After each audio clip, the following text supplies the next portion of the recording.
¿Cómo están, chicos? Mejor horario para mí y para ustedes de mañana. Es la primera actividad que tienen, ¿cierto? Mejor, mejor. Vamos a estar más despiertos. Después de la charla de ayer de democracia, yo voluntariamente y deliberadamente dejé temas, obviamente, que no fueron desarrollados. Algunos de ustedes se acercaron a preguntar y era justamente porque hoy día voy a tomar esos temas, ¿no? En términos de Estado de Derecho, democracia y también constitucional, ¿no? Dentro de la fundación, yo como investigador, antes de la crisis, ¿no? Antes del estallido social, mi línea de investigación era libertad de expresión, que igual bueno, funciona en el estallido social, pero ahora obviamente mi marco de investigación es constitucional, ¿no? Y por lo tanto creo que a pesar de que el tema es bastante fome para la mayoría de la gente, y es un tema muy de élite, ¿no? Esto está muy lejano a alguna solución social como salud, pensiones, seguridad, ingresos, ¿no? Esto es un tema muy de élite, ¿no?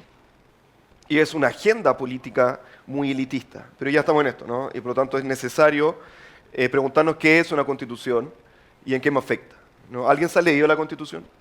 Ojeado, vamos a decir, ¿cierto? Ha pescado algo así como, oh, mira, una constitución. Bien. Pero esto ha sido a propósito de los últimos 2 meses. ¿Quién la tomó a propósito de la crisis, no? No, primero los que levantaron la mano en primera instancia, pero la levantaron a propósito de la crisis. Ya, entiendo que los demás se la leyeron desde mucho antes. ¿Tú tienes una pregunta? Ay, es que la mantuvo levantada. Ya, perfecto. Muy bien, muy bien. Esa es justamente la primera hoja, ¿no? De nuestra constitución política.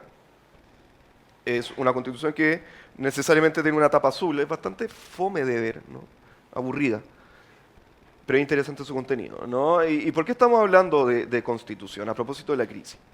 ¿Ya? ¿Qué es una constitución? Vamos a decir, vamos a ir más allá un poco del término jurídico, ¿no? La constitución es la norma fundamental en la que se deben someter todos los poderes, órganos e instituciones del Estado, ¿no? Recuerden cuando estamos hablando del Estado ayer y el origen del Estado, estamos hablando que había un territorio, una autoridad y un régimen de normas jurídicas, ¿no? Que sirve tanto para nosotros, para normar nuestras interacciones entre nosotros en comunidad, pero también hay un estatuto jurídico especialísimo, para los poderes, ¿no? Y entenderán que eso es la Constitución. La Constitución, este libro, ¿cierto?, que va a dar los lineamientos más fundamentales de nuestra vida en sociedad, pero al mismo tiempo limita, ¿cierto?, expresamente lo que pueden hacer los órganos del Estado y el Estado en sí mismo, ¿no? Se deben proteger las libertades y los derechos esenciales de las personas, limitando el poder del Estado. Básicamente eso, ¿no? Después vamos a ir un poco al origen de las constituciones, que también es interesante, y que va muy aparejado también con el origen de las democracias. Los principios de la Constitución, el imperio de la ley, es decir, el imperio de la ley es básicamente el principio de legalidad, ¿no? Es básicamente que las instituciones tienen que obedecer a la ley. No se pueden ir un poco más allá, no pueden empezar a innovar en sus actuaciones. Ellas solamente se mueven porque la ley les dice que se mueven, ¿no? Y paran porque la ley les dice que paren. Nosotros, en cambio, los particulares, los privados, vamos a decir, la sociedad, nos movemos en otros principios, que es el derecho privado, ¿no? Esto es el derecho público, el derecho estatal, ¿no? El derecho privado básicamente nos dice, ustedes pueden moverse hasta cierto límite, ¿no? En una cancha de fútbol nosotros vamos a jugar dentro de la cancha. Eso vamos a hacer nosotros. Ya ahí está el Código Civil, el Código de Procedimiento Civil, todo lo que nosotros hacemos privadamente, ¿no?, o particularmente. Eso está normado. De hecho, casi todas las cosas que ustedes hacen están normadas. Desde ir a comprar el diario en una esquina, ¿cierto?, hasta meterse en Internet, está totalmente normado y regulado. Pero, ¿cuál es la diferencia con los poderes del Estado? Es que es otro estatuto, ¿no?, el derecho público. Recuerden que nosotros tenemos el derecho privado, este es el derecho público, la Constitución le va a decir, usted no va a jugar en la cancha, ¿cierto? Usted va a jugar donde yo le diga que usted puede jugar, y no es la cancha. En la cancha nosotros tenemos cierta libertad de acción, ¿no? Los poderes del Estado no pueden. Sencillamente no pueden. Se pueden mover dentro de la línea blanca si es que la Constitución lo dice, ¿ya?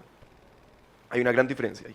Resguardar todo proyecto de vida, ese es el principio de autonomía, ¿no? Recuerden que como la Constitución protege las libertades, y vamos a ver por qué las protege, también debe proteger los proyectos de vida particular de cada persona en la sociedad, ¿no? Mientras, por supuesto, mientras ese proyecto de vida no interceda o no intervenga el proyecto de vida de otra persona, ¿ya? La conducta ética pública honesta, estos son los principios de una constitución. Que inspira una constitución es que, básicamente nos dice el principio de probidad, que aquel que está en el poder se comporte, no va a ser como un ángel, ¿no? Habíamos dicho que nadie es un ángel, pero que necesariamente se comporte acorde a su cargo, ¿no? Y eso tiene que ver con que no mienta, con que no robe, con que no desfalque, ¿cierto? Que no use los recursos públicos de manera deshonesta.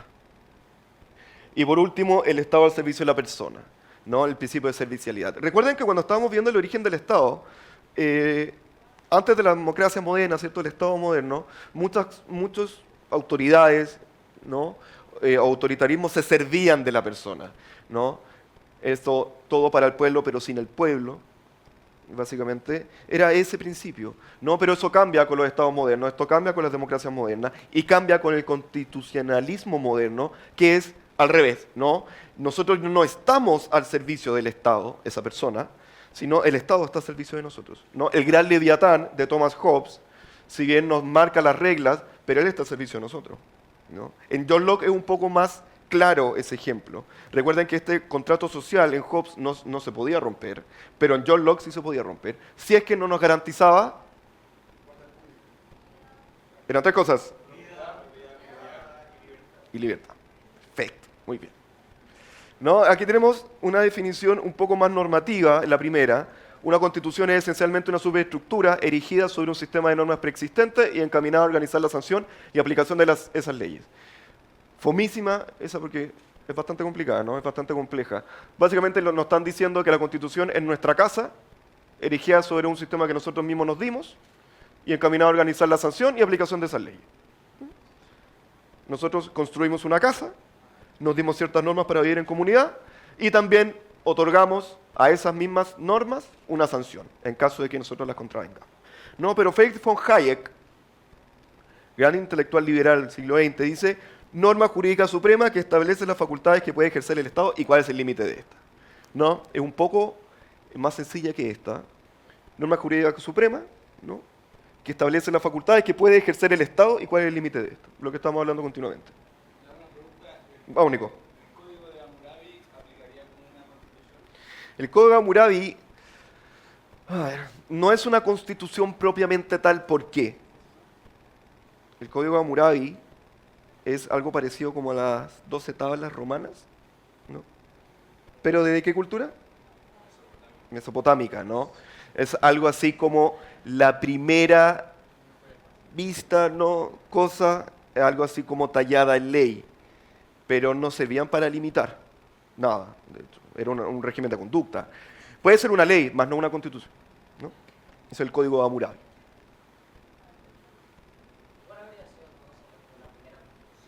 ¿Perdón?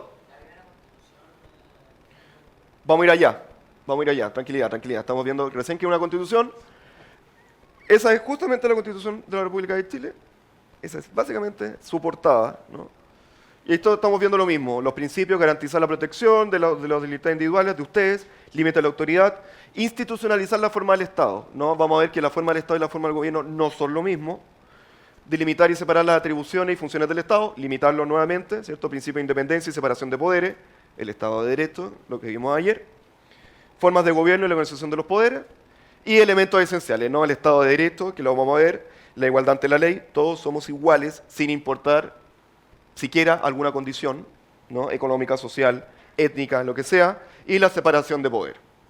Ya, eso es básicamente lo que estamos hablando un poco ayer del Estado de Derecho, pero aplicado a la Constitución. ¿No? ¿Y en qué me afecta? Yo creo que este cómics, alguien a lo mejor lo vio, ¿no? Es bastante famoso. Voy a tratar de tirar esto para acá para que lean. ¿En qué me afecta? ¿No? Esto tiene que ver mucho con la crisis actual, que se dice que la Constitución eventualmente haría una salida victoriosa de esta crisis, ¿no? Una nueva Constitución. Eso lo vamos a tratar de hablar si es que queda tiempo, un poco esta crisis, ¿no? Dice: socorro, estoy en riesgo social, ¿quién podría ayudarme? ¿No? Y de la nada llega, ¿cierto?, Capitán Constitución, y dice, tranquila, buena mujer, escribiré en este papel que usted tiene derecho a una vida digna y plena. Listo. Ahora solo queda esperar a que se haga realidad eventualmente de algún modo, ¿no? Lo que quiere graficar vamos a decir, esta caricatura, ¿no? Es que no lo que ustedes pongan en la Constitución se va a hacer real. No es una lista de deseos, ni mucho menos. No es una lista mágica, ¿no? Por lo tanto, que cada Constitución escriba aquí que la pobre señora, ¿cierto?, va a tener una vida digna y plena, no se va a hacer real. Va a depender de otras cosas, ¿no? Y por lo tanto, la Constitución es otra cosa, nos sirve para poner nuestros deseos, ¿no? Sirve para limitar justamente a quien me podría eventualmente satisfacer ese deseo. Son cosas distintas. Y ahora si nos vamos al origen de las constituciones, vimos que era, ¿no?, norma fundamental, que limita el poder y nos protege, ¿cierto?, de ese poder, protegiendo nuestras libertades y derechos. Eso es básicamente una constitución. El origen, ¿no? Cuando nosotros empezamos a hablar de Estado moderno ayer y de las democracias, lo que nosotros llamamos democracia liberal es básicamente el constitucionalismo liberal, ¿no? Las democracias liberales o modernas se erigen y se fundamentan en base a una norma jurídica fundamental, que es la Constitución, ¿no? Y los estados modernos también se erigen sobre eso, ¿no? Antes veíamos que en la Edad Media, en Roma, en Grecia, incluso en la época moderna, no había algo así como una constitución. La constitución era lo que decía el rey, lo que decía el monarca despótico, ¿no? No había algo escrito. Recuerden, más allá de lo que los romanos escribieron las leyes, no había algo que limitara esencialmente al poder. Cuando esto se rompe, básicamente, con la Revolución Francesa, ¿no? 1789. ¿No? Ese delito fundante, ¿no? Pero obviamente tomó décadas para esa revolución. Recuerden los monarcas despóticos, ¿no? O las monarquías despóticas, aquellos que tenían mucho conocimiento pero seguían teniendo todo el poder absoluto con una justificación divina. Vino la Ilustración, ¿cierto? Renacimiento e Ilustración, y se rompe con eso, ¿no? No queremos más tu justificación divina. Y ahí es interesante encontrar la legitimación del poder, ¿no? Ahora no es divino, ahora es del pueblo, ¿no? Y eso se grafica muy bien en la Constitución de Estados Unidos en 1787, que parte con We the People, nosotros, el pueblo, nos damos una Constitución. Eso es claramente una idea de la Revolución Francesa, pero miren el año de la Constitución de Estados Unidos y miren el año de la Revolución Francesa. La Revolución Francesa está en 1789 y la Constitución de Estados Unidos se erige, la declaración, en 1787, 2 años antes de la Revolución Francesa. El pueblo americano, ¿cierto?, ya se está dando lo que nosotros conocemos como una constitución, ¿no? ¿Por qué? ¿A quién se le ocurre? ¿Por qué el hito fundante el máximo constitucionalismo, ¿no?, de derribar las monarquías, de ejercer el Estado de Derecho, de separar los poderes, sucede 2 años después que en otro lado del mundo ya dijeron, nosotros, el pueblo, nos estamos dando una constitución? Recuerden que los Estados Unidos no nació como un pueblo soberano, ¿no? Fue una colonia del Imperio Inglés, las 13 colonias. ¿Cómo pasamos de nuestras costumbres a la ley? Es por la complejización de las sociedades, ¿no? Cuando la sociedad se va complejizando y somos más, eso es básicamente lo que me refiero a complejizar. Cuando somos muchos más y hay más estructuras y necesitamos más autoridades porque somos muchos más, ¿no? Piensen en algo como antes éramos una región, ahora somos 15, 16, ¿no? Eso es complejizar una sociedad. Vamos a necesitar necesariamente normas comunes. Y como la costumbre no viaja tan rápido, ¿no?, vamos a necesitar, obviamente, una ley que nos diga a todos lo que hay que hacer, ¿ya? Y eso se vuelve después una constitución. Efectivamente, si alguien vio El Patriota, una película para ustedes es antigua, para mí es moderna, de Mel Gibson, que retrata un poco la vida de vamos a decir, un aristócrata norteamericano que se ve envuelto en la Revolución norteamericana en contra de la corona inglesa, y se ve explícitamente como Francia apoya la independencia inglesa. Ahora no por buena voluntad, ni por buena voluntad, sino porque tenía intereses bélicos con Inglaterra y le convenía que Estados Unidos se independizara, ¿no? Pero básicamente esto pasó antes. ¿Y por qué? Porque recuerden que incluso siendo colonia inglesa, las 13 colonias inglesas, Ellos tenían otra tradición, que era la tradición liberal inglesa. Adam Smith, ¿cierto? John Locke, Thomas Hobbes, ¿no? Por lo tanto, cuando hablamos de Francia, ellos tenían otros autores, ¿no? Voltaire, no, iba a decir Robespierre, Montesquieu, Voltaire, ¿no? Diderot. Tenían otras tradiciones, totalmente intelectuales distintas, ¿no? A lo mejor convergían en algo así como el Estado de Derecho, pero tenían otra tradición totalmente distinta. Por lo tanto, toda la influencia desde la corona inglesa, no se ve muy bien la imagen, pero es la corona inglesa, a la famosa foto de la independencia de las 13 colonias y We the People, es una tradición necesariamente liberal inglesa, ¿no? Entendían otras formas de poder. Pero si nos vamos al origen, estas son el origen de las constituciones, ¿no? Algo así como constitución moderna, que nosotros entendamos moderno. La Revolución Francesa, más llamada Declaración de los Derechos del Hombre y del Ciudadano, que es, vamos a decir, la semilla para la Declaración de los Derechos Humanos Universal, ¿no? El catálogo de derechos universales. La Constitución de Estados Unidos, que la pueden ver, está en los pilares de la fundación, al otro lado, van a estar en los pilares, y parte, We the People. Ejemplo súper claro, ¿cómo son, o quién ha visto la Constitución inglesa y la Constitución americana? Levante la mano. ¿Quién ha visto la Constitución inglesa y la norteamericana? Perfecto. Bien. La Constitución inglesa no existe. Por eso mi pregunta de Inglaterra, ¿no? No existe algo así como una Constitución inglesa. No existe. Existen tratados, existe jurisprudencia, existen actas. No, porque creo que lo mencioné ayer, el sistema jurídico inglés es por costumbre, es por opinión jurisprudencial, ¿no? Que es lo que se llama el derecho consuetudinario, derecho de costumbre, ¿no? Lo que hace el juez o lo que piensa el juez es algo así como la ley, ¿no? Es interpretaciones del derecho. Esa tradición viajó hasta Estados Unidos, vamos a decir, y ellos necesariamente, como eran una colonia, se tenían que independizar y demostrarse de manera distinta, tenían que hacer algo distinto, ¿no? Pero igual mantienen ciertos principios. De hecho, la Constitución de Estados Unidos es una plana, más o menos larga, ¿no? Eran las primeras 10 enmiendas, ahora creo que hay 17 o 15. Las primeras 10 enmiendas, la primera libertad de expresión. Ni siquiera es como el Estado o Dios va a proteger la vida del hombre, no. Libertad de expresión. Así de simple, ¿no? Nadie, ni siquiera el Estado, te puede negar a ti, ciudadano norteamericano, el hecho de que tú puedas expresarte libremente. Eso en términos simples, ¿no? Eso es justamente para a quien no que haya escuchado, creo que es la cuarta enmienda, quinta, sobre el uso de armas, ¿no? El ciudadano norteamericano está facultado para usar las armas no contra nosotros, sino contra el Estado. Esa es la tradición más exacta, más cristalizada del constitucionalismo liberal, ¿no? Nosotros nos podemos levantar, algo así como John Locke, nos podemos levantar en contra del Estado y tenemos derecho a usar las armas contra el Estado. Algo así, Thomas Hobbes no te diría eso, porque el contrato es perpetuo.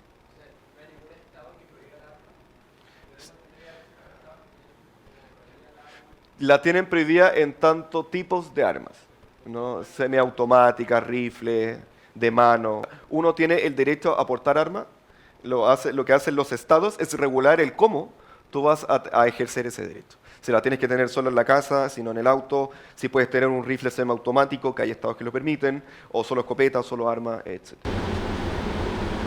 En cuanto a las instituciones y como al rol del Estado, ¿qué se puede extraer de lo que estamos hablando del caso de Puerto Rico, que votan por gobernador, son una colonia estadounidense, pero no votan por el presidente de Estados Unidos? Entonces, como que son colonia, pero no tienen toda la facultad de un ciudadano estadounidense, entonces... Son algo así como, lo voy a decir en términos bien simples, algo así como una ciudad autónoma, ¿no? Ellos no ejercen la ciudadanía norteamericana porque no son norteamericanos, se les reconoce independencia nacional, pero están regidos bajo ciertas normas americanas. También. O sea, por algo no se han independizado, ¿no? Porque su régimen comercial y económico es bastante parecido al de Estados Unidos y les ha servido. De hecho, si uno ve los estándares desde Centroamérica a Latinoamérica, Costa Rica, sí, nos gana en casi todos los estándares. sino en todos, ¿no? Ahora, es un país pequeño, es menos complejo, se entiende, ¿no? Es como compararse contra Islandia, que son 300.000 habitantes y básicamente todo les sale bien, pero es por justamente es menos complejo, Si el pueblo estoniense, o sea, puede llevar armas para al final defenderse del Estado, lo que decía Weber, que vimos ayer, no dejaría de ser verdad, porque él decía que el Estado es el único que tiene la facultad de usar la violencia. Y acá en la Constitución de Estados Unidos se dice que el pueblo también puede usar la violencia en contra del Estado.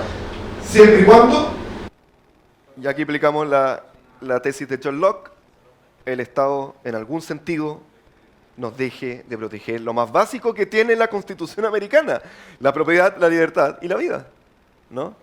Efectivamente, nosotros bajo el contrato social, aquí vamos a tratar de mezclar Max Weber con John Locke. Nosotros firmamos un contrato, creamos el Estado para que nos proteja, nos garantice estas tres cosas, ¿no? Y le demos la fuerza legítima a él, ¿no? Y nosotros dejamos de usar la fuerza legítima. Pero cuando John Locke se refiere o Max Weber al término de dejar nuestra fuerza y dársela al Estado, es para que él dirima mediante violencia, y si es que hay que usarla, nuestros conflictos particulares, ¿no? Pero sí se deja, vamos a decir, algo como la válvula de salida en caso de, bueno, ¿quién frena al Estado? Se le estamos dando la violencia, ¿no? Nosotros firmamos un contrato con eso. Y nosotros nos arrogamos, en última instancia, ¿no? No que la Constitución le diga, usted puede usar el arma cuando quiera. No, es cuando el Estado falla sistemáticamente, vamos a poder usar ese derecho que le dimos al Estado mediante el contrato social. Entonces, la lógica es, el Estado no cumplió, le rompemos el contrato, y como ya no hay contrato, la fuerza se devuelve al ciudadano, ¿no? La violencia. Y por eso el Estado dejaría de actuar como Estado, ¿no? Pero ese es el origen de las constituciones, ¿no? Recuerden, Estado moderno, la concepción moderna de Estado, limitado, separación de poderes, y eso lo tiene que mantener una constitución. Y por lo tanto, quien se maneja o quien queda subyugado ya no es el rey por Dios, sino el rey, vamos a decir, por la ley. Y la ley la hacemos nosotros, los hombres. Claro, el punto es que el Estado te va a decir básicamente, creo que tengo otra foto, te va a decir eso, ¿no? Levántate, levántate y ven a decirme que no lo estoy haciendo bien. ¿Quién sabe quién es esa foto? ¿O qué significa o dónde fue? En la plaza de Tiananmen, ¿no? Este ciudadano chino que parece que este año creo que lo dieron por muerto, creo que hoy día, o sea, este año murió, una cosa así. La verdad es que este ciudadano es un misterio. Nunca supieron quién era, ¿no? Dato innecesario e inútil. Pero esto pasa, ¿no? Y ahí voy a tratar de meterme, si es que me sobra tiempo, a las tesis de constitucionalismo maximalista y minimalista. ¿Cuánto nosotros le podemos meter a una constitución? ¿Cuánto nosotros podemos engordar una constitución? ¿No? Yo prefiero más flacas, ¿no? Algo así como 1 o 2 páginas. Lamentablemente nuestra cultura legalista impide eso. Tendríamos que nacer en Estados Unidos, básicamente, o en Inglaterra, ¿no? Pero eso básicamente, chicos, este es de origen, ¿no? Se rompe la monarquía, y cómo nosotros volvemos a restablecernos. Recuerden que durante la Revolución Francesa, esto, que sí fue bien heroico, después trajo años de terror. No fue como, hey, sacamos al monarca, bien, creamos una constitución y volvemos a ser felices. Por supuesto que no. Después viene Robespierre y el reino del terror, ¿no? Para los que no saben, Robespierre luchó en contra de la monarquía.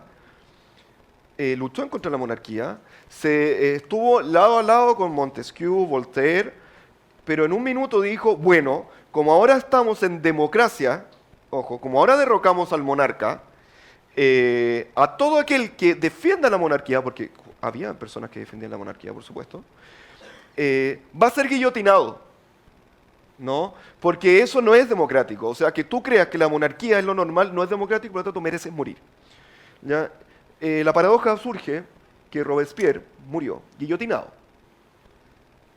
¿no? Porque hace un régimen del terror. Eso ya no era democracia, lo que habíamos hablado ayer, ¿no? Es la tiranía de la mayoría, o de alguien bien particular que era Maximilien Robespierre, ¿no? Pero fue violento. Las revoluciones son siempre violentas, ¿no? Enseñanza para Chile, que creen que las revoluciones son con rosas. No, son siempre violentas, y siempre siguen hechos violentos, ¿no? Eso pasó en la Revolución Francesa. Pero para parar, ¿cierto? Porque en algún sentido los franceses, después de que estaba todo incendiado, dijeron, bueno, ¿y ahora cómo ¿Cómo seguimos adelante? ¿No? Ya guillotinamos todos, que tenemos que guillotinar. Guillotinamos al que guillotinaba. Pero hay que darnos un poder ahora, ¿no? Y por lo tanto se crea la democracia. Y dijeron, bueno, ¿cómo vamos a limitar de nuevo para que esto nunca más pase? Una constitución, ¿no? Estados Unidos lo dijo, lo pensó antes, a propósito de la independencia de Inglaterra, pero dijeron, esto sí o sí se tiene que escriturar, nosotros sí o sí tenemos que limitar al poder. ¿Por qué no lo hizo Inglaterra? ¿No? Aquí. Porque Inglaterra tenía, justamente al ser alejado de las tribulaciones europeas, tenía otra tradición, lamentablemente, o afortunadamente, no sé. Ahí verán ustedes si es lamentable o afortunado, que nunca tuvieron una revolución así, jamás. Cuando se independizaron, no sé, del Imperio Romano, cuando los celtas estaban peleando, ¿no? Los anglosajones, o cuando tuvieron las guerras contra los nórdicos, pero estamos retrocediendo mucho en el tiempo, ¿no? Eso en origen de la Constitución. Vamos a poner 3 ejemplos, ¿no? La revolución o la primavera árabe, la revolución de la URSS, cuando los países, ¿cierto?, se cae la URSS, y Mahatma Gandhi, ¿no? Que se puede hacer un comparativo con Rosa Parks en Estados Unidos. Su revolución él fue bien pacífico, ¿cierto? Él nunca llamó a la violencia, eso es verdad, Mahatma Gandhi, pero fue reprimido violentamente y fueron resistidos a propósito de esa violencia. Pero él nunca llamó a la violencia. Ahora, que tus seguidores sean violentos es distinto, ¿no? Rosa Parks en Estados Unidos, durante la discriminación racial en muchos de los territorios de Estados Unidos, también fue una pacifista y revolucionó producto de instituciones, ¿no? Lo de Rosa Parks es paradojal. ¿Alguien sabe el caso de Rosa Parks? Es bien famoso en Estados Unidos. Lo del bus. Ella, para que entiendan, durante esta crisis o discriminación racial en Estados Unidos, las personas afroamericanas se tenían que sentar atrás del bus. Eso era por ley, ojo, ley. No, las personas blancas se podían sentar adelante. Lo que hizo Rosa Parks fue, estoy cansada de esto, se sentó adelante deliberada y voluntariamente, sabiendo que eso era ilegal, sabiendo que la policía le iba a pegar, ¿no?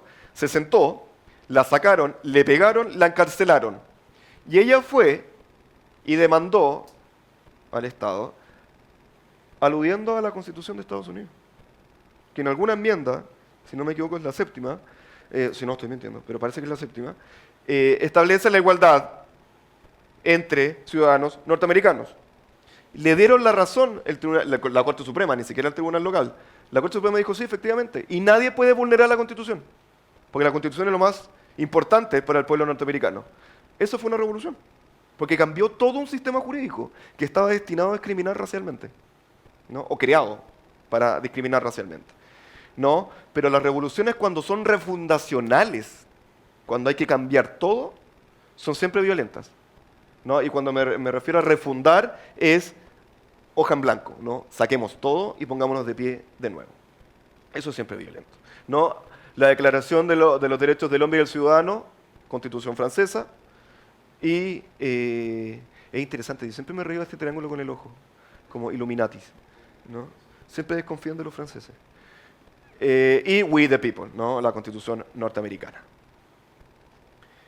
¿Para qué sirve una Constitución? Lo habíamos visto un poco. Yo pongo esta imagen de Tiananmen justamente para demostrar el poder estatal contra el ciudadano, ¿no? Esta imagen es bastante característica de eso. Recuerden que en la plaza de Tiananmen no solo pasó esto, sino fue una matanza, una de las peores matanzas, vamos a decir, contemporáneas de un Estado frente a la ciudadanía.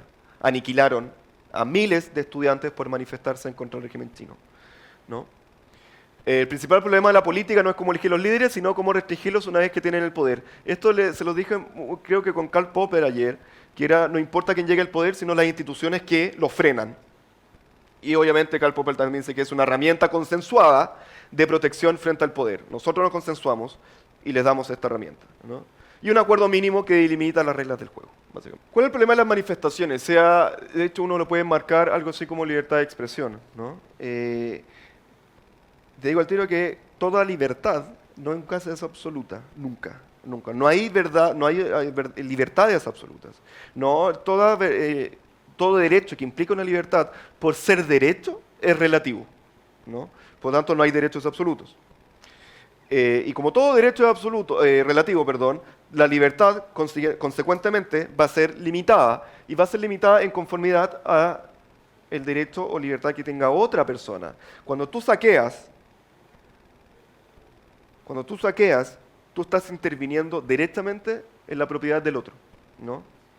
Destrucción, robo, saqueo. Son tres cosas totalmente distintas, pero que se unen en ese acto singular, ¿no? Eso ya no es una manifestación. Dejó de ser manifestación, ¿no? Uno puede marcarla dentro de la manifestación como concepto, pero no es legítima, ¿ya? No es legítima. Las funciones de la Constitución, vamos siempre a recordar un poco esto, ¿no? Proteger las libertades individuales, establecer el límite de la autoridad, determinar formas del Estado y del gobierno. Yo quería llegar aquí con si son lo mismo, ¿no? Y me gusta poner ciertas imágenes, ¿no? El Estado soy yo, que es básicamente lo que quiere decir Thomas Hobbes con esta imagen. El tema del aborto, o terminar con la vida, vamos a decir básicamente, efectivamente las constituciones protegen el derecho a la vida, ¿no? Eso yo creo que en casi toda constitución es innegable. ¿Por qué? Porque te tiene que garantizar que el Estado no te mate, ¿no? Bajo ciertos límites. Cuando nosotros hablamos de terminar la vida mediante aborto o no, es un tema que tiene que ver más con, ya que es un tema muy, muy entretenido, sobre la moralidad de la ley. Y si es que la ley, en términos generales, ¿no? La Constitución también está metida en eso, tiene cierto aspecto moral. ¿Ya? Hay autores que te dicen que efectivamente la ley es moral, o nace producto de una concepción moral de cierta comunidad, y otros te dicen que no, los positivistas jurídicos, que te dicen que la ley está ajena a la moral, y por lo tanto hay que seguirla igual, ¿no? Cuando uno habla del aborto, uno eventualmente podría decir, sí, efectivamente tú estás contraviniendo la Constitución. Y ahí no voy a entrar, pero al final, y esto lo puedo mostrar después si quieren, algunos te van a decir, sí, perfecto, pero lo que está ahí no es persona y por lo tanto no es objeto de protección de la Constitución porque no es persona, ¿no? Y otros te dirían, bueno, sí es persona, y eso ya es moral, porque es la concepción de donde nace la vida, ¿no? Y por lo tanto, cuando hablamos de aborto, eso es una política pública, por supuesto, y eso para mí no debería estar en la Constitución, debería estar en políticas públicas, ¿no? Más allá de que protejamos el derecho a la vida, todo derecho es relativo, ¿no? La defensa legítima, ¿no? Cuando alguien te asalta y tú con un cuchillo y tú tienes otro cuchillo y por alguna razón tú eres más fuerte y lo matas, esa muerte para el sistema jurídico está justificada. Por lo tanto, tú también estás terminando con una vida, diría alguien, ¿cierto?, que está a favor del aborto, ¿no? Pero son concepciones de la moralidad de la ley y yo creo que es para otro tema. Pero sí, efectivamente, hay choques constitucionales respecto a eso. Esto lo voy a explicar muy rápido porque me queda poquito. Cómo está configurada básicamente una sociedad, ¿no? Creo que es ahí. El principio de primacía de la persona, todos estos son principios que debería garantizar una constitución, ¿no? Principio de primacía de la persona es lo más importante, ¿cierto? Algo así como adiós Aristóteles con tu comunidad, la persona es esencial en la comunidad, por lo tanto hay que protegerla. Libertad, igualdad, soberanía, dignidad y derechos. Todo eso es el principio de la persona, ¿no? Y como es la primacía de la persona lo importante, la verdad es que el núcleo de la sociedad, ¿no?, es la familia.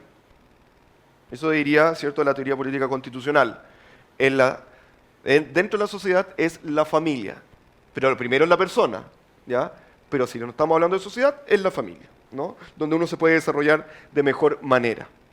Esto que está acá, que no se ve mucho, es un engranaje y personas en comunidad, ¿no? Después de la familia, cuando hay muchas familias, por supuesto que se genera algo más complejo que es la sociedad, y nosotros le llamamos sociedad civil, ¿no? La sociedad civil es toda aquella parte de la sociedad que genera soluciones locales a problemas locales, ¿no? Fundaciones, equipos de fútbol, ONGs, emprendimientos, pymes, etc. Eso es sociedad civil. Todo lo que no está bajo el manto estatal y sea organizado, ¿no?, y provoque sea problemas o soluciones, va a ser la sociedad civil. ¿Qué considera la Constitución como familia? ¿A la actual? ¿Esta? Lo define como familia. La Constitución, familia. El Código Civil es más taxativo, dice que es entre el hombre y la mujer, pero a propósito del matrimonio, no hay una taxatividad de familia ni en el Código Civil actual, ni en la Constitución. Y clave lo que tú dijiste, es amplio, ¿no? Y por lo tanto se puede entender de cualquier forma. ¿Y usted como persona aceptaría la adopción como parental? ¿Mi opinión personal? Sí, por supuesto que sí. ¿Cuál es voy a usar lo negativo, ¿no? ¿Cuál es el impedimento justificado para impedir que una familia, y por eso digo familia de ambos sexos, ¿no? Pueda adoptar, ¿no? ¿Cuál sería el impedimento? Un argumento sería que es antinatura, ¿no? Antinatural, pero la adopción, también ese mismo argumento podría ser respecto a una pareja heterosexual, ¿no? Y por lo tanto, si y ahí no me voy a meter porque vuelvo a que es un tema bastante más moral, y justamente tengo 5 minutos para terminar la presentación, se me fue la idea. El argumento antinatura, ¿no? Aquella familia que no pueda engendrar hijos también sería antinatura, ¿no? Porque se supone que la tarea fundamental de la familia o del matrimonio es engendrar vida. Bueno, aquellos que no pueden tener hijos y solamente adoptar, también sería bajo esa lógica o antinatura. Por lo tanto, también se les debería prohibir. Por lo tanto, y con eso voy a ser más claro, el concepto de matrimonio civil es distinto al concepto de matrimonio religioso. Lo que se ha combinado un poco, a mi entender, y esto es opinión personal, por supuesto, es que los sectores que se tratan de oponer a esto intentan decir que el matrimonio civil es igual al matrimonio religioso, la concepción. Por lo tanto, lo que yo le diría es que dejemos de hablar de matrimonio civil, porque el término matrimonio es efectivamente religioso. Hablemos de uniones civiles. Eliminemos el matrimonio civil del Código Civil. Ahí todos se espantan, tanto progresistas como conservadores. Pero, no le veo utilidad más a la unión civil. El matrimonio religioso no tengo ningún problema con ello, ninguno. Es una institución privada y por lo tanto la protejo como institución privada. Tenemos la sociedad civil, ¿cierto? Y si vamos más para abajo en esta lógica de sociedad, está el Estado al final, ¿no? Nunca al principio, siempre al final. Y el Estado se sirve de dos principios, del de subsidiariedad y el de autonomía, ¿no? El Estado debe dejar hacer la sociedad civil, hacer sus cosas, siempre. ¿Qué pasa? Y esto es estadísticamente comprobable, cuando hay una sociedad civil débil, hay mayor abuso estatal, en todas sus esferas, en todas sus aristas. Cuando hay una sociedad civil robusta, se dice y se corrobora con estadísticas que es una sociedad más desarrollada, ¿no? En términos humanos, económicos, sociales. Y eso tiene que ver con la limitación del Estado en la esfera pública, ¿no? El principio de subsidiariedad, que sí ha sido bastante criticado en Chile, se ha entendido de la peor manera. De hecho, nosotros somos excepcionalmente países que han entendido mal este principio, porque este principio también existe en Europa, más allá de los estados de bienestar, que son los estados muy garantes, ¿no? En Europa. El principio de subsidiariedad básicamente te dice que el Estado no debe intervenir donde hay privados que estén solucionando ciertos problemas. El punto de eso es que se trata de entender que el Estado no puede hacer nada, absolutamente nada, incluso si el privado lo está haciendo mal. Eso se ha entendido acá en Chile, porque claro, el privado se está ocupando de algo. Bueno, yo no me puedo meter, pero pueden hacer situaciones donde el privado que está solucionando eso sea totalmente negligente, ¿no? Y por lo tanto, como la Constitución establece algo así, porque no lo establece, como este principio, porque nunca lo define en ningún sentido, no aparece, así que no les mientan que digan que la Constitución define el principio de subsidiariedad. No existe, en ningún lado está mencionado el principio de subsidiariedad en la Constitución. Se hacen entender, ¿no? Y, claro. E incluso el Tribunal Constitucional en sus actas lo ha entendido de las dos maneras, ¿no? Entonces no hay una sola manera de entender el principio de subsidiariedad. Es que el Estado igual puede meterse ahí a arreglar ciertas deficiencias, ¿no? Y nosotros lo hemos entendido como una exclusión total, y eso es falso, ¿no? Milton Friedman y Hayek también se los mencionan, ¿no? Siempre son, y casi siempre son, infraestructura, educación y salud, ¿no? Ahí hay una eterna pelea entre liberales de quién es más liberal que el otro, que no, que educación sí, no, que educación no, que infraestructura sí, que no. Bueno, el punto es que hay ciertas necesidades para desarrollar. Alguien me preguntó sobre la necesidad material para ir libertad ayer, no me acuerdo quién fue, tú, que sirven como base para poder desarrollarse. Una de esas cosas es la educación, otra cosa es la salud, y la infraestructura, pero un poco más alejado, que son algo así como derechos sociales, ¿no? Derechos sociales y económicos. El Estado, diría Smith, tiene que garantizar esas cosas, porque el privado tiene incentivos no hacia el bien común, porque es bastante natural, o sea, no podemos pretender que el privado tenga incentivos al bien común, por supuesto, o a todos, ¿no? ustedes no están haciendo cosas para todo Chile, lo están haciendo para una comunidad específica, ¿no? Eso haría el privado. Y por lo tanto, Adam Smith te dice que el privado, producto de la misma naturaleza humana, no se tiene que ocupar de ciertas cosas. Y que lamentablemente, igual dice Smith, lamentablemente tienen que ser dejadas al Estado como garante, como garantizarlas. Ahora, bien te dice Smith también que la forma, el mecanismo como tú vas a garantizar ese derecho social, lo vamos a llamar ahora contemporáneamente, puede ser privado, puede ser público, puede ser mixto, ¿no? Las fórmulas que mejor han sido mixtas, en que el Estado está encima del privado, pero deja funcionar al privado, ¿no? Mayor intervención, diría uno. Y el liberal siempre se asusta con la palabra intervención, ¿no? Pero vamos a decir algo así como acompañamiento del Estado frente al privado, ¿no?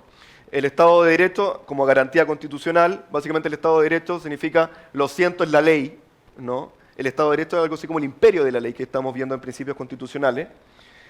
La ley gobierna, nadie más que la ley gobierna. La separación de poderes, ¿cierto? Judicial, el Parlamento, el Congreso, el Legislativo y el Ejecutivo, y los derechos humanos, no como tratado internacional.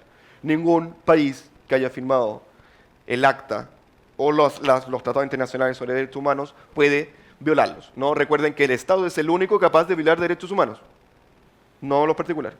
¿Y por qué? Porque los derechos humanos nacen después de la Segunda Guerra Mundial, producto de la violencia que hicieron los estados durante la Segunda Guerra Mundial. Entonces los diferentes países dijeron, necesitamos algo, y voy a decir una palabra que no es la correcta, pero vamos a hacer alguna como supraconstitución o una red de protección, ¿cierto?, para que esto nunca más pase. No, porque los estados violaron derechos fundamentales durante la Segunda Guerra Mundial de forma sistemática y por lo tanto creamos esta red de protección llamada derechos humanos, ¿no? Uno se reconoce la soberanía de los países, ¿no? Nadie te puede venir a invadir porque tú estás haciendo unas otras cosas, pero el punto es que por algo existe la ONU, ¿no?, y las formas de intervención militar cuando un país está literalmente asesinando a su pueblo de forma sistemática, ¿no? ¿Qué tiene más peso? O sea, la soberanía o los derechos humanos Se supone que son los derechos humanos porque son de forma universal, ¿no? Y muchos se escudan en la soberanía para hacer lo que quieran con la población. Y ahí está la eterna tensión entre la comunidad internacional que puede empujar, siempre empujan primero, siempre es presión internacional, siempre son declaraciones, siempre son denuncias o querellas, y yo creo que en último término, último, va a ser la intervención militar, a menos que se garantice y se autorice la intervención de fuerzas mixtas internacionales, como son los cascos azules, ¿no? Y eso es un poco más legítimo que un país, necesariamente un país intervenga. Bueno, ahí está, recuerden lo que hablamos sobre la moralidad de la ley, ¿no? Algunos dirían que lo que la ley dice es lo que la ley se tiene que obedecer, y por lo tanto si alguien tiene una ley que dice hay que matar a judíos, es legítimo porque es ley, ¿no? Y tiene una vinculación democrática, recuerden todo el proceso legislativo, pero uno diría, es moralidad de la ley, uno diría, pero estáis matando gente y nosotros habíamos dicho que las constituciones protegen la vida, entonces, bueno, es otra discusión, por supuesto. Debería, lamentablemente, chicos, casi todo, si no todas nuestras esferas públicas son políticas, ¿no? Son decisiones, y como es decisión, es política. Los que tenían manos levantadas, todos. Vamos. Sobre el tema de Venezuela también, porque encuentro, en mi opinión, que la soberanía está sobre el tema de la ONU. ¿Por qué? Porque, por ejemplo, en Venezuela se demora mucho tiempo en llevar una comisión de la ONU al país para ver cómo estaba realmente la situación. Pero, por ejemplo, acá en Chile, cuando empezó todo esto de la estallido social, 2 semanas creo, no sé cuánto se demoró, pero muy corto el plazo en que llegó una comisión de la ONU. Entonces encuentro que la soberanía está sobre la ONU en cierto sentido, porque es como dejar, como dijeron, que alguien venga y te venga a dar un veredicto de lo que tú estás haciendo. Claro. Entonces se puede decir que los derechos humanos la ONU los ven parcialmente cuando quieran y no cuando en Chile, que acá sí se dicen que los derechos humanos, pero allá en Venezuela todo el siglo. Bueno, es lo que decíamos sobre lo necesariamente neutralmente político, ¿no? Pero lamentablemente es así. Uno esperaría que instituciones así lo dijeran sin escrúpulo. Y por lo tanto hay otras organizaciones también que van rondando, como Human Rights Watch o Amnistía Internacional, que nos pueden gustar o no, pero se encargan también de ayudar a la ONU en cierto sentido, ¿no? La ONU mandó una comisión para acá durante esta crisis, no dijo nada, creo. Sí, vinieron, pero claro, no tan pronunciado. Claro, en Venezuela uno entiende que la gravedad de Venezuela es porque básicamente no existe democracia, no existe Estado de Derecho y por lo tanto hay que intervenir de alguna manera. Uno siempre espera que se cumpla algo así como la cuarta enmienda de Estados Unidos, que primero sean los pueblos los que se levanten frente a las tiranías, a los autoritarismos, ¿no? El punto es que vayan a decirle eso a los ciudadanos chinos, con la historia que tienen, ¿no? Por supuesto. Eso es lo interesante y lo preocupante, que hay ciudadanos que sí protegen estos sistemas. ¿Qué condiciones habría que tener que reunirse para una intervención militar? Hay un listado taxativo que hacen las organizaciones internacionales, ¿no? Pero tiene que ser producto de los países que participan de la ONU, reunirse extraordinariamente y solicitar la intervención. El punto es que uno no puede solicitar la intervención de, bueno, ¿qué país nos gustaría que invadiera? Bueno, Estados Unidos. No. Uno tiene que solicitar la intervención de cascos azules, ¿no? Por algo hay fuerzas, algo así como fuerzas internacionales, que los que actuaron en Haití. Recuerden que 5.000 marinos de Chile estuvieron durante más de 6 años haciendo tours en Haití para mantener el orden público, ¿no? Porque era un país que tuvo como 7 terremotos en menos de 2 años, ¿no? Y está en una situación totalmente precaria, no había gobierno. El punto es cuánto más tenemos que esperar para que se cumpla eso, por ejemplo, en Venezuela, ¿no? Eso es una decisión política, lamentablemente. O sea, el tema de Venezuela, no es que ninguno tenga la razón, pero sino que es algo que genera demasiadas opiniones distintas. Por ejemplo, el tema de Venezuela, todos los países están recibiendo ayuda económica de Estados Unidos o de la Unión Europea, la ONU, etcétera, se benefician más de que haya un problema en Venezuela porque así aseguran de que van a tener ese dinero, que se supone que es para ayudar a los venezolanos. Pero fíjese en Perú. En Perú todos los millones de dólares que manda Estados Unidos a la ONU lo utilizan para ellos en vez de ayudar a los que están llegando. Y por lo menos el tema de que invadan Venezuela hay demasiados conflictos de intereses de por medio. Por ejemplo, en el Consejo Permanente de la ONU, así Estados Unidos o Francia quieran una invasión, Chile y Rusia siempre se van a oponer. Pero es porque la mina de oro de ellos la tienen en Venezuela, mucho más barata y les asegura que van a poder saquear todo lo que quieran sin que nadie les diga nada. Porque la ONU en realidad es un organismo que no sirve. Porque en todas las intervenciones que han ocurrido en los últimos 60 años, la ONU nunca ha tenido un peso real sobre lo que se tiene que hacer o lo que no se tiene que hacer. Exactamente. Chicos, la última intervención porque necesito terminar la presentación. Quería preguntar, ¿qué es un derecho? Porque si entendemos derecho como algo que es inherente al ser humano, ¿cómo puede haber un organismo que obligue a un Estado a garantizar esos derechos y cómo esa institución, ya sea la ONU o Liga de las Naciones o lo que sea, cómo va a hacer que se garanticen esos derechos? ¿Por qué, por ejemplo, derecho de acceso, derecho de educación y derecho de salud y no derecho de acceso a la educación y derecho de salud? Eso es una... Voy a precisar, ¿no? Hay catálogos de derechos, ¿no? No todos los derechos son iguales. Hay derechos civiles y políticos que tienen una justificación distinta a los otros derechos. Los derechos civiles y políticos, que es algo así como la primera ola de derechos, o la justificación más metafísica, son que emanan directamente de la persona humana, ¿no? Y que emanan desde la democracia.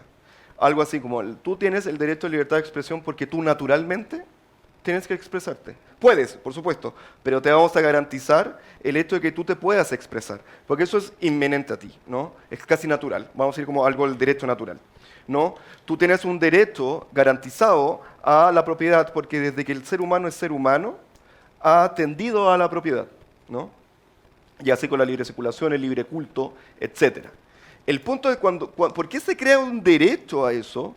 Un derecho es un fenómeno que tú necesitas reclamar, ¿cierto? Es una reclamación. Un derecho es una reclamación para la garantización de cierta necesidad o cierto deseo, ¿no? Eso es un derecho, ¿ya? En términos muy simples, por supuesto. Y por lo tanto, hay ciertos derechos que son más importantes que otros, ¿no? Y que su garantía es más prioritaria que otros. Tú lamentablemente no puedes garantizar el derecho a la educación si no puedes garantizar el derecho a la vida, ¿no? o el derecho al libre culto. Por lo tanto, hay un derecho que necesita ser garantizado en su primera expresión, y después nos podemos ir a los otros derechos, que son los de segunda, tercera, cuarta, y ahora están hablando de una quinta generación. ¿No? Eso, la primera ola de derechos civiles y políticos, la segunda son algo así como derechos sociales y económicos, ¿no? Y la tercera ola, que son las más importantes, ¿no? Son los derechos culturales o de los pueblos, ¿no? Y ahí está el derecho al medio ambiente, el derecho al reconocimiento étnico, etc. ¿No? Por lo tanto, cuando uno pide la garantización o la garantía de un derecho, lo hace primero respecto de su Estado, porque por algo creamos el Estado, para que nos garantice ciertas cosas. Y en segundo término, hay ciertos derechos que son supranacionales, ¿no? Y son la Declaración de los Derechos Humanos, que son los países los que se juntaron y dijeron, bueno, ¿qué derechos son más allá de nosotros, de lo que nosotros podemos reconocer?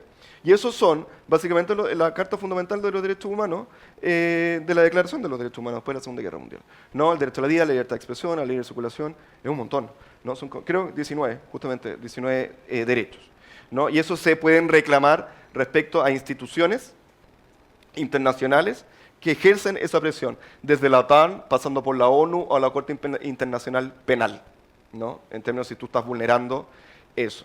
Y tú tienes anexamente sistemas jurídicos auxiliares, ¿no? Está el Estatuto de Roma, el Pacto de San José de Costa Rica, tiene el catálogo de crímenes de lesa humanidad, ¿no?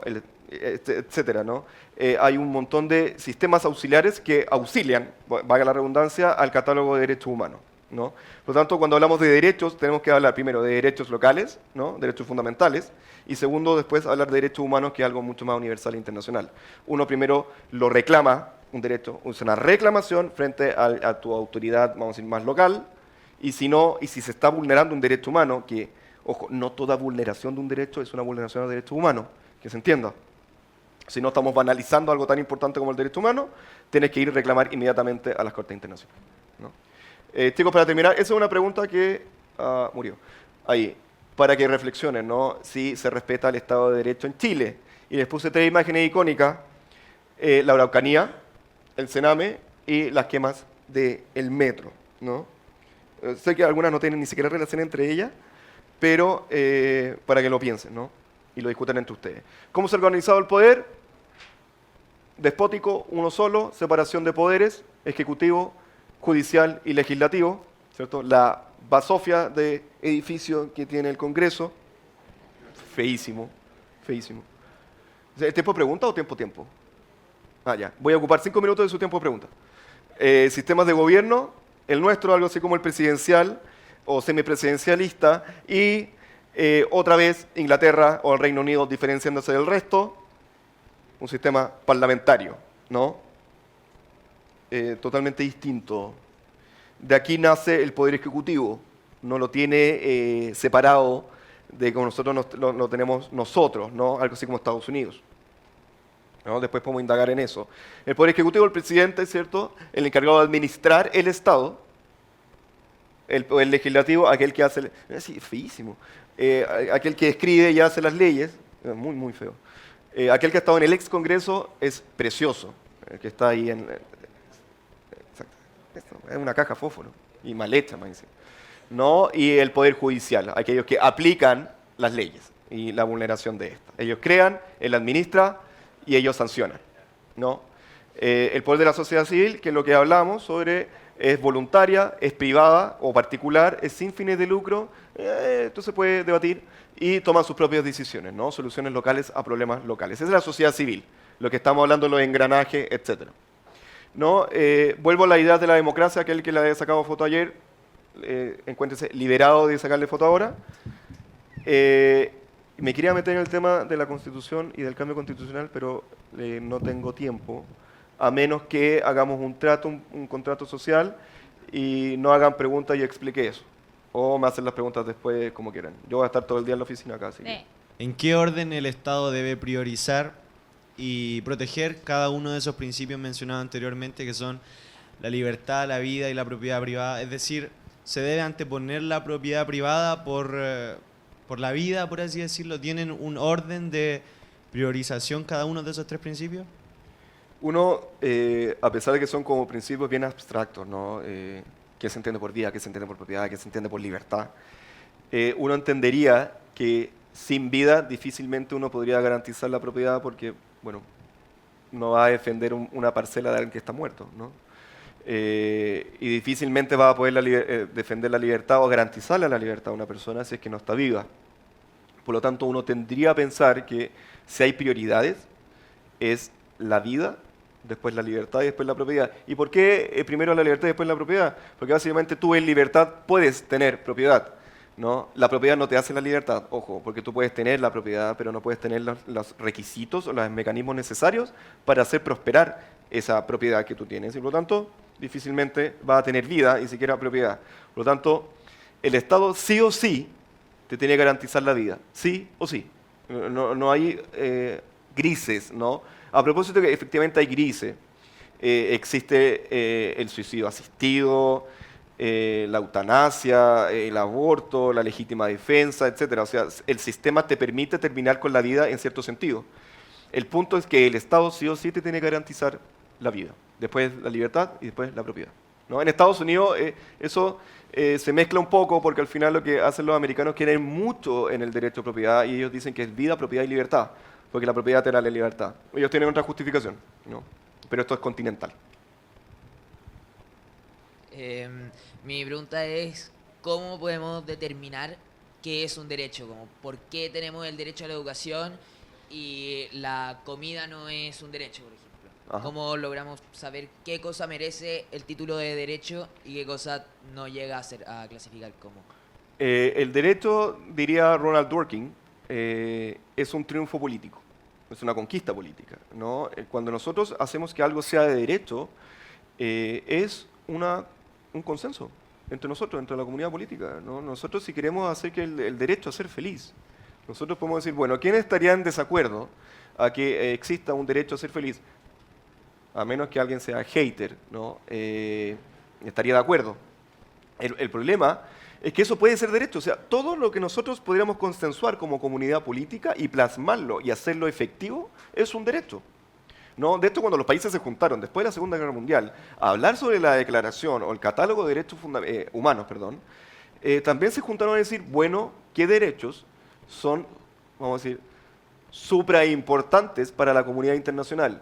Y entre ellos, ¿no? Dijeron, bueno, este sí, este no, este sí, este no, y estos son, que son algo así como los más básicos, como uno de sentido común, vamos a decir, o racionalidad humana, va a decir que son los más básicos. Pero uno puede efectivamente poner en la Constitución o en las leyes el derecho a la alimentación digna, de calidad y gratuita. Y va a ser un derecho.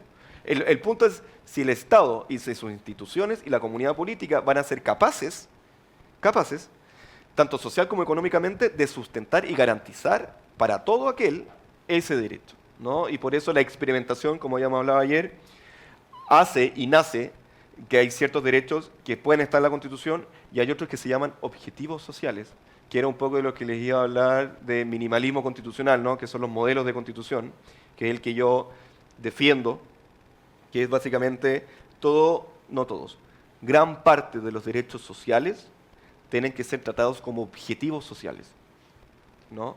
No hacer reclamaciones de esto, sino esperar que el Congreso, ¿cierto?, nuestro cuerpo más democrático, se encargue de la implementación de esos objetivos sociales. Y no ir directamente a la Constitución a reclamarle a un juez, que es lo más antidemocrático que existe, un derecho, ¿no?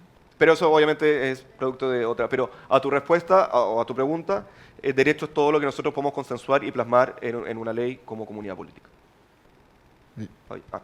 Que yo le quería hacer una pregunta que tiene mucho que ver con lo que vimos ahora, pero también con algo que usted dijo ayer.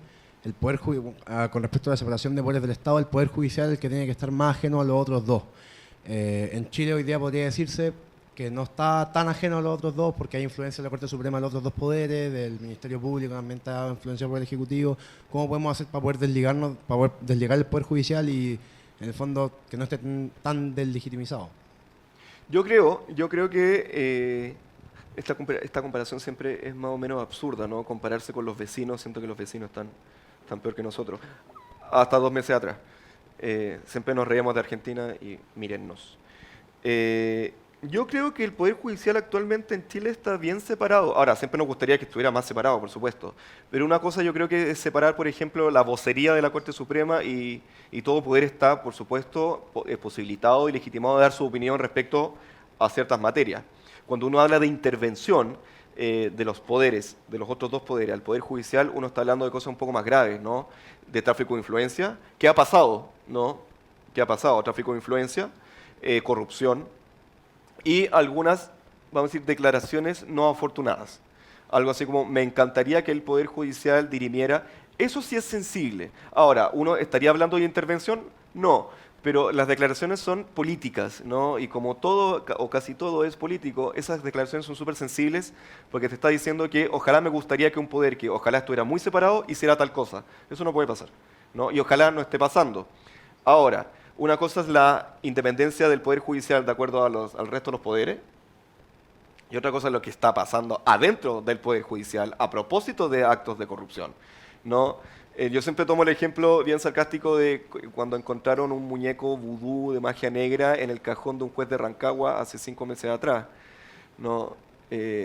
Así absurdo, parece ser la corrupción de los jueces, pero eran muchos casos mucho más graves, o sea, estaba metido en narcotráfico y se sigue investigando, ¿no? A mí me preocupa más la corrupción interna que la corrupción de los otros poderes del Estado, que están bien controlados, es decir, lo que está haciendo el Ministerio Público, siendo autónomo constitucionalmente, que da para otra charla sobre constituciones, es realmente importante, o sea, que el poder público, el Ministerio Público, perdón, aquel que persigue los delitos, esté separado de cualquier otro poder, también es muy importante, ¿no? Y que hayan conversaciones, por supuesto que tienen que haber conversaciones. El punto, cuál es el nivel de profundidad de esas conversaciones, es lo delicado. Y por eso está la Contraloría, está la Fiscalía Nacional Económica, está el Ministerio Público, está el Instituto Nacional de Derechos Humanos también, ¿por qué no? Son todas instituciones que van rondando y van verificando efectivamente qué tan transparente es el Estado.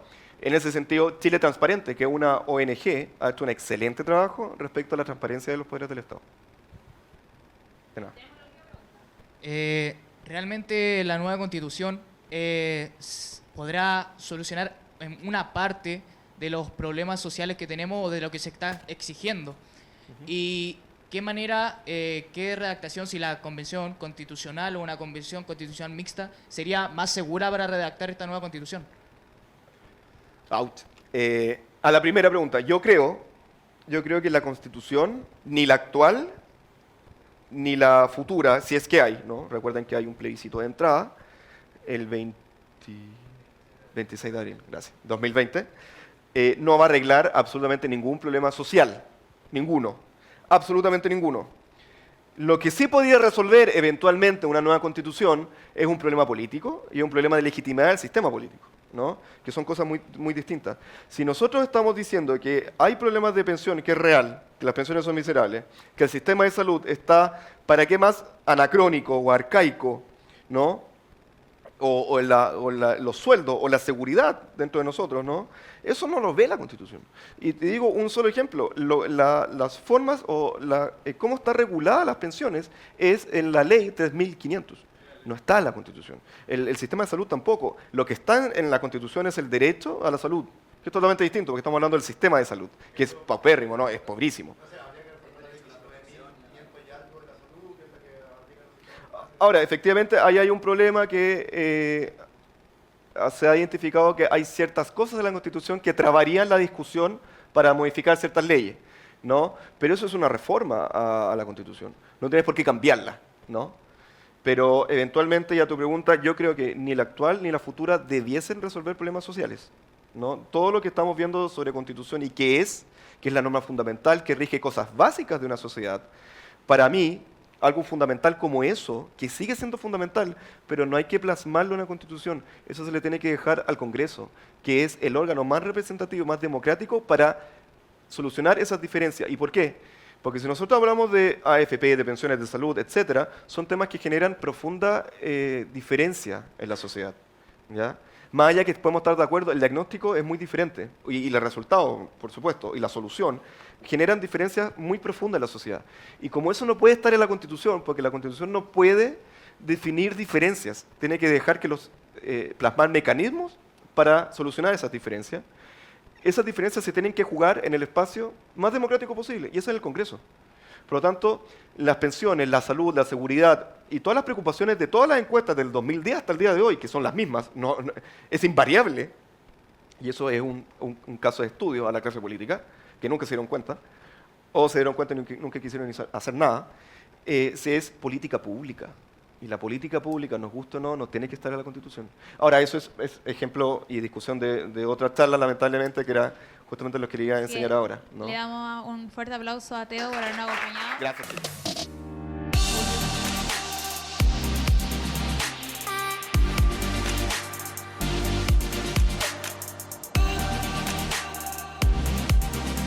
Do